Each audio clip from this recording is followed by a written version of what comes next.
we get into what Joe Biden has promised to do on day one. Technically, it's the stuff he's going to do in his first 100 days as president. Let's see if any of this is actually worthwhile, because realistically, I want America to improve. So let's see if we're going to get a better America with Biden. It's going to be better than Trump's America, more than likely, but let's see. So, for almost 2 years, Joe Biden has been telling America what he plans to do in his first day in office, and in the next 99, if elected to be the nation's 46th president, in speeches and interviews, and at least 49 published plans throughout his presidential campaign. Biden talked about the actions he'd take in the earliest days of his administration, what he would do if he triumphed in what he saw as a battle for the soul of the nation against Donald Trump.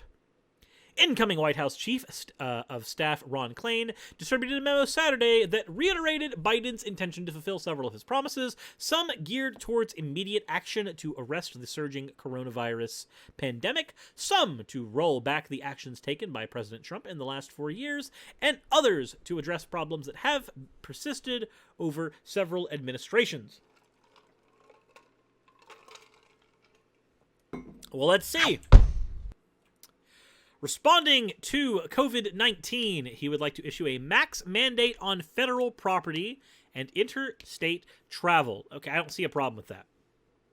A mask mandate being on federal property just means that if you're in places that are federally owned by the government, you wear a mask there. This doesn't infringe on the rights of private businesses. This doesn't infringe on the rights of people in their private homes. That's fine. Extend nationwide restrictions on home evictions and foreclosures. That's good. Continue to pause student loan payments. Can we just get rid of the damn things? Like, student loans are predatory as shit. But pausing is okay. It needs to be a removal. It needs to be student loans as they exist in the United States do not need to exist in their current form. They need to be completely and totally abolished. But push for the passage of a $1.9 trillion COVID-19 relief legislative package announced last week. This seems to be the $1,400 stimulus check, as well as the extensions on unemployment for COVID-19. This is good, though the conversation that has been happening afterwards is that this should be a $2,000 check instead of a $1,400 check. I'm going to go ahead and say that any COVID-19 relief bill should not be a $1,400 check, should not be for a $2,000 check. There should be a back pay. Because for people who have gone and said, oh, well, it has things for unemployment. Let's go ahead and make this much easier to distinguish. But the original plan had things for unemployment, Suris. Why would you want people to get more money if you're not working? You already are getting more money from the plan. You got more than the $2,000 check. Why do you want more? Well, let me tell you why I want more. Here's why. Because there are working class people who are not unemployed, but have had their hours cut drastically due to COVID. I've been employed at a place of work, not here recently, but in the past, where my employment had me scheduled for 4 to 8 hours in the work week. I was employed. I could not get unemployment. Not in, it was much harder to get unemployment, rather. There are some states where if your hours are cut super low, you technically can. But again, that's a technicality thing, and the fight for it is not instantaneous. You don't instantly qualify and suddenly you got it. There are people who have had their hours cut, their situations completely and totally upended. And then there are private businesses owned by mom and pops who have not been able to keep themselves afloat during COVID-19. All these people are employed, but they are not getting all the benefits that COVID-19 should be given to them. And before you hit me with the rollout of the payroll protection program that was in the CARES Act, I would like to counter that not every mom and pop owned business takes a payroll, especially not in the early stages of their time. So they don't actually get a payroll protection without an actual payroll to begin with. For instance, I don't take a payroll. I have direct payments that come from YouTube and from Patreon, and I have to put those down on taxes in a 1099 miscellaneous form. I don't have a payroll, but I do have pay that was negatively affected by COVID-19. I don't qualify for any of that shit. Overturning Trump's actions. Rejoin the Paris Climate Agreement. That's a good thing. End so-called Muslim ban on travel, which in 2017 restricted travel and immigration to the United States from Syria, Iran, Iraq, Sudan, Libya, Somalia, and Yemen, before adding multiple other countries afterwards as well in 2020. Yep. That's not a ban that we needed to have in the first place. If we are banning people from joining the United States because of their religion, not because they're actually going to do anything, all we're doing is engaging in bigotry. All we're doing is engaging in hateful rhetoric. And, well, as Greg Locke would put it, divisive rhetoric.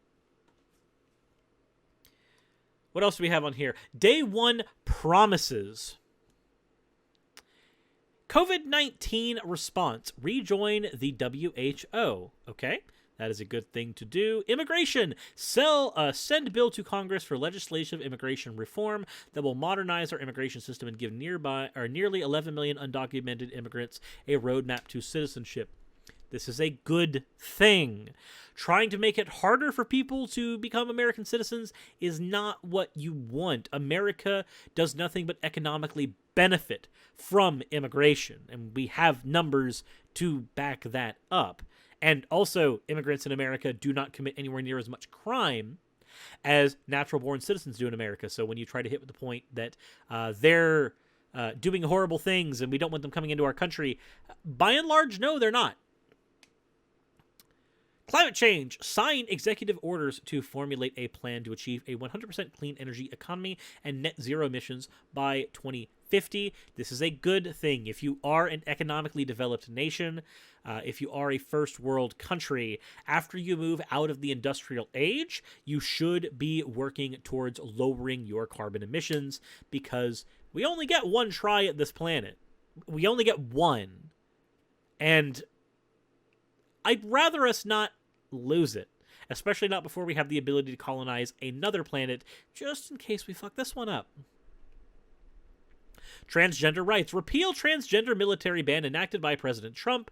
Biden would also restore the Obama-era guidance for transgender students in schools to protect students' access to sports, bathrooms, and locker rooms in accordance with their gender identity. This is another good thing. If you need me to explain why it's good to be able to allow trans people in the military, let me explain why.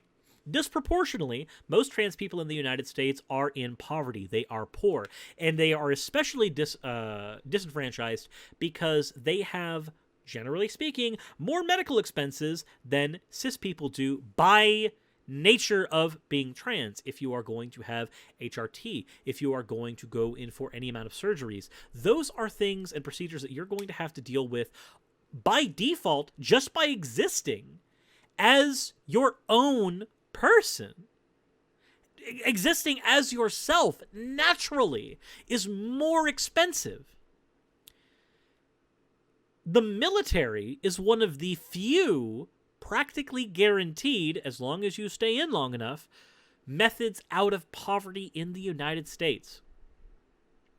It is one of the only ones that if you go into, you will be able to guarantee yourself medical care for the rest of your life if you stay in long enough. You'll be able to guarantee yourself a retirement paycheck for the rest of your life if you stay in long enough. It's one of the only fields that you can look at if you are in poverty and pull yourself out. And as much as I have problems with the United States military, the imperialism, and all the shit that we get into in other countries that we shouldn't, I can't deny that it is in fact currently a method for people to claw out of poverty and a method for people to gain access to medical care that they otherwise would not have. And given that trans people disproportionately need more medical care to begin with, banning them from the military is not a good thing.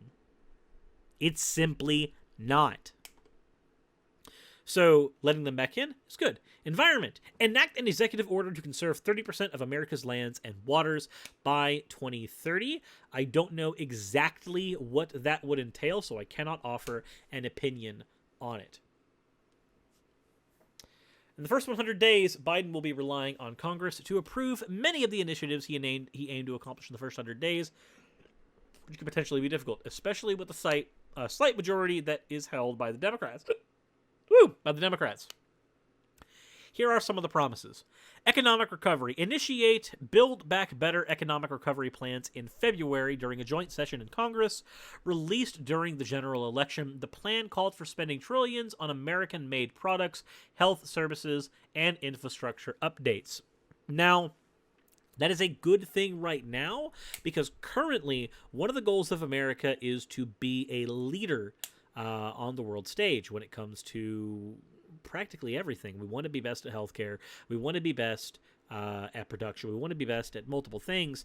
And we've outsourced so much of that American workers on our own soil, can't function due to a lack of jobs. And there's the other problem that the whole reason that we outsource half of this stuff to begin with is because it allows us to exploit the labor of other nations where it's cheaper. It's a twofold problem. You fuck over American workers, and you also exploit workers abroad. So, trying to make things more American-made, while it may sound like a nationalistic thing, in the current environment, it's really not. Because by trying to have more things that you are using in America, made in America, you are basically making sure that workers have access to more jobs, and that you are not engaging in rabid exploitation of underdeveloped countries, which is what we currently do. Climate. Organize a climate world summit to push leaders to more aggressively tackle climate change, specifically addressing global shipping and aviation emissions. This is one of the priorities Mr. Biden has established that does not require congressional approval. The new president also promised to pressure China to stop subsidizing coal and outsourcing pollution. This is basically just repeats on what I said a few minutes ago about exploitation.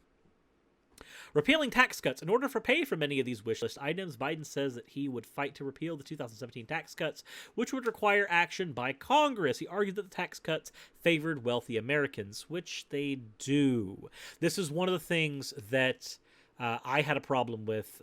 My grandpa, actually, before he passed, he was hoping that Trump would pass the tax cuts because he said that they would be incredibly helpful. And in one sense, they were incredibly helpful for some working class Americans because they did keep some of us in a 12% tax bracket instead of having us move more fluidly into higher brackets as we got things like overtime, for instance. But on the flip side, that tiny benefit, the $10 or $20 that were gained by every worker as a result of that, which is minimal, could not be was nothing if not overshadowed by the amount of money saved by larger corporations as a result of this. And as we've discovered, trickle-down economics don't exactly work. You don't necessarily get more pay for your workers because you've cut the taxes from the businesses. In fact, what we generally find is that when you tax businesses higher, large businesses, corporations, you were talking your Disneys, your factories, not your mom and pop places. When we tax these places higher, we are able to give tax break incentives to them to expand and keep jobs within the United States so that they can get those lower taxes by doing things that help American citizens instead of by existing. So this is a good thing. Guns. After FBI studies loopholes in the guns background program, Mr. Biden says he would ask Congress to close the loopholes and repeal liability protection for gun manufacturers, which would allow Americans to sue the gun industry if a gun is used in a crime. Biden also said he wants to restructure federal agencies that oversee gun laws. Now, I am a little torn on this, but if I were to steelman it, being able to sue a gun company when a gun is used in a crime means that the legal process would have to determine whether or not the gun company was responsible for the gun falling in your hands. And if they found that it was responsible for the gun falling in the hands of somebody who committed a crime, then a suit could continue forward. This also guarantees that gun companies would be forced to engage in better gun sale practices, try their best to make sure that guns don't simply end up on the shelves at a gun show where documentation is not readily kept and background checks are not used in order for gaining firearms. That's me steelmanning it. I can see ways in which this could be used incorrectly. I can see ways in which this could be used to keep the proletariat from having access to arms. So I am in. Also, for the idiot who is saying, I know it's you, Star Raptor, saying why not sue a knife company? Because a knife is not a gun. A knife has more purposes than a gun does. I can use a knife to open a box. I can use a knife to pick at gunk in my nails. I can use a knife to do a myriad of things. A knife is a tool. A gun is not a tool. A gun is a weapon, and a weapon alone. There is the difference. If you cannot understand that, I am sorry that the education system has failed you. I hope it does not continue to do so. But like I said, if I steelman this, I can see it being a good thing. I can also see it being a bad thing. So I'm torn on it. It depends on how it's executed. Violence. As a senator, Mr. Biden authored the Violence Against Women Act in 1994 to offer more protections for women. This legislation needs to be signed into law again. Biden said that one key effort of the update would include greater protections for transgender women, which is good because currently there are things you can engage in like trans panic, which people have used so that they have a shoddy but still somewhat functional legal defense if they happen to sleep with someone who's trans, kill them, and then they can claim the trans panic defense to try to get a different kind of sentencing. Equality is the last thing on here. I don't know if the violent stuff will necessarily stop the trans panic stuff. I'm hoping it does because it is mentioned in there, but we'll see. Equality, pushed to pass the Equality Act, a bill to add more protections for LGBT Americans. I don't see anything wrong with that. Now, like I said, there are some things in here that I do think could have some issues. I don't know what the Environment Act specifically entail, so that concerns me, not because I think that anything necessarily would come as a result of it, but simply by not knowing, I'm less confident. And then the stuff about guns, I am worried that that could potentially be used incorrectly and would prevent people from being able to get weapons to defend themselves.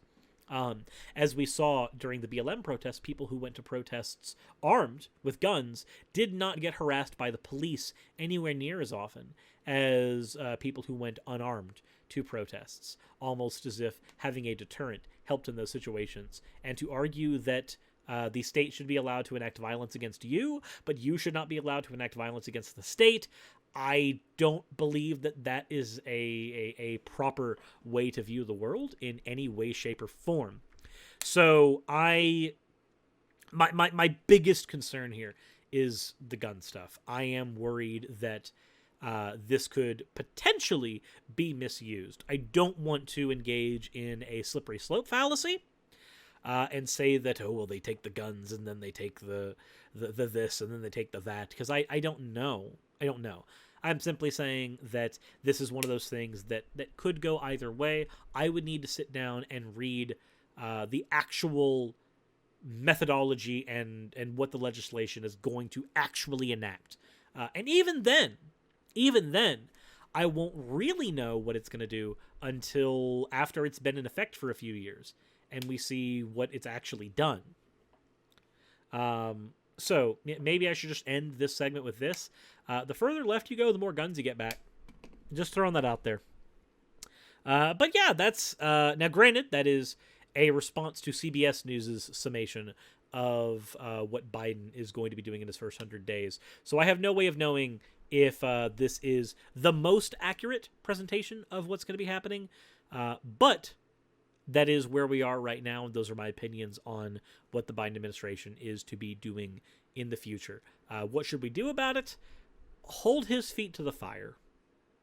If he says he's going to do things for economic recovery, for climate recovery, if he's going to do things to lower the violence in the United States, hold his feet to the fire on it. Don't let him get away with saying that, oh, the Republicans steel-walled us, or this, that, or the other. Like, make sure Biden does shit. Make sure he does shit. That said, thank you all for watching. If you enjoyed this particular presentation, go ahead and hit the like button, hit the subscribe button, and if you want to support me and the channel and what I do, go ahead and check the description below. You'll find links to Patreon and everything else down there, and that will be able to help support the channel and everything that I do over here in this little corner of the internet. And if you want to know when new episodes go live, the best way you can do that is by hitting the bell notification icon, so that you can know whenever a new video is coming out, when the YouTube gods decide they want to actually allow that to work. With all that said, thank you all for watching, and I'm out.